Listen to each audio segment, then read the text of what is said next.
اعوذ باللہ من الشیطان الرجیم بسم اللہ الرحمن الرحیم۔ عمرہ شروع کرنے سے پہلے مسجد حرام پہنچ کر دیکھیں، اگر کسی فرض نماز کا وقت بالکل قریب ہے تو بہتر ہے کہ پہلے یہ فرض نماز باجماعت ادا کر لیں اور عمرہ بعد میں شروع کریں، اور اگر نماز میں کافی وقت ہے تو حجر اسود کے سامنے آ جائیں۔ اب خانہ کعبہ کو اپنی بائیں جانب رکھ کر طواف کے چکروں کا آغاز کیا جائے۔ طواف کا آغاز حجر اسود کے استلام سے ہوگا۔ استلام کرتے وقت بسم اللہ اللہ اکبر بسم اللہ اللہ اکبر کہیں۔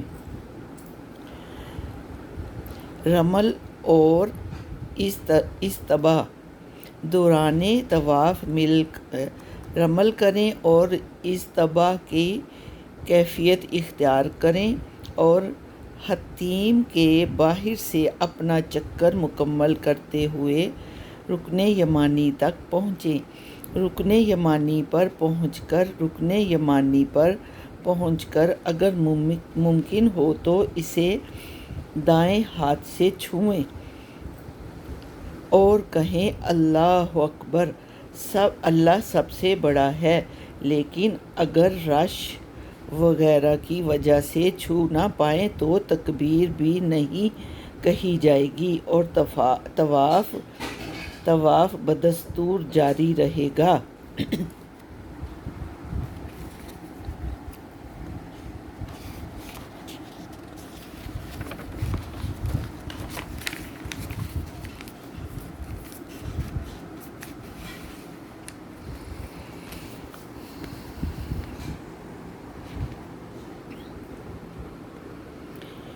رکن یمانی اور حجر اسود کے درمیان گزرنے کی دعا۔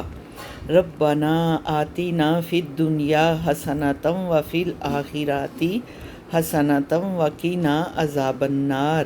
اے ہمارے رب، ہمیں دنیا اور آخرت میں بھلائی عطا فرما اور ہمیں آگ کے عذاب سے بچا۔ ایک چکر مکمل۔ جب چلتے چلتے حجر اسود کے سامنے پہنچ گئے تو آپ کے طواف کا ایک چکر مکمل ہو گیا۔ یہیں سے آپ کے طواف کا دوسرا چکر شروع ہو جائے گا، لہٰذا اسی طرح حجر اسود استلام کریں، یعنی اگر ممکن ہے تو بوسہ دینا یا ہاتھ لگانا یا دور سے اشارہ کرنا، جو بھی ممکن ہو۔ دوسرا اور تیسرا چکر اسی طرح مکمل کریں۔ جو تفصیل پہلے چکر کی ذکر کی گئی ہے۔ رمل ختم۔ اب رمل کی کیفیت تو ختم ہو چکی، البتہ استباح کی کیفیت آخری طواف تک جاری رہے گی۔ بقیہ چاروں چکر عمومی انداز میں چل کر مکمل کر کے ساتواں چکر حجر اسود کے سامنے پہنچ کر مکمل ہوگا۔ دوران طواف اگر وضو ٹوٹ جائے تو دوبارہ وضو کر لیں، لیکن طواف کے لیے وضو شرط نہیں۔ اس طرح صفا مروہ کی سعی کے دوران بھی وضو شرط نہیں، لیکن عام طور پر طواف اور سعی کے دوران نماز کا وقت آ جاتا ہے، لہٰذا کوشش کریں کہ اس دوران آپ کا وضو برقرار رہے۔ طواف اور سعی کے دوران اگر کسی وجہ سے وقفہ آ جائے یا رکنا پڑ جائے تو کوئی حرج نہیں، دوبارہ پھر اسی جگہ سے شروع کر دیں۔ طواف کی 2 رکعتیں۔ اب طواف تو مکمل ہو چکا، مگر طواف کی 2 رکعت نماز ابھی باقی ہے۔ مقام ابراہیم کی طرف جاتے ہوئے پڑھیں وَاتَّخِذُوا مِن مَّقَامِ ابراہیم مُصَلًّى، اور مقام ابراہیم کو نماز کی جگہ بناؤ۔ یہ دو رکعتیں ممکن ہو تو مقام ابراہیم کے سامنے اس طرح ادا کریں کہ مقام ابراہیم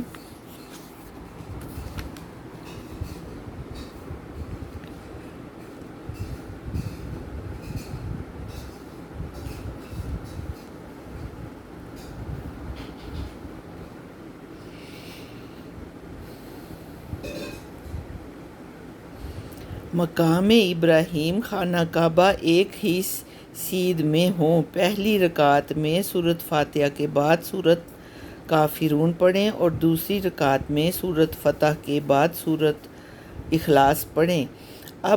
اب زمزم پئیں، اگر روزہ نہیں ہے منہ پر بھی ڈالیں، ممکن ہو تو سر پر بھی ڈالیں۔ مسنون عمل۔ رسول اللہ صلی اللہ علیہ وسلم نے ارشاد فرمایا، زمزم کا پانی جس غرض کے لیے بھی پیا جائے گا اللہ اسے پورا کرے گا۔ صلی اللہ علی محمد صلی اللہ علیہ وسلم۔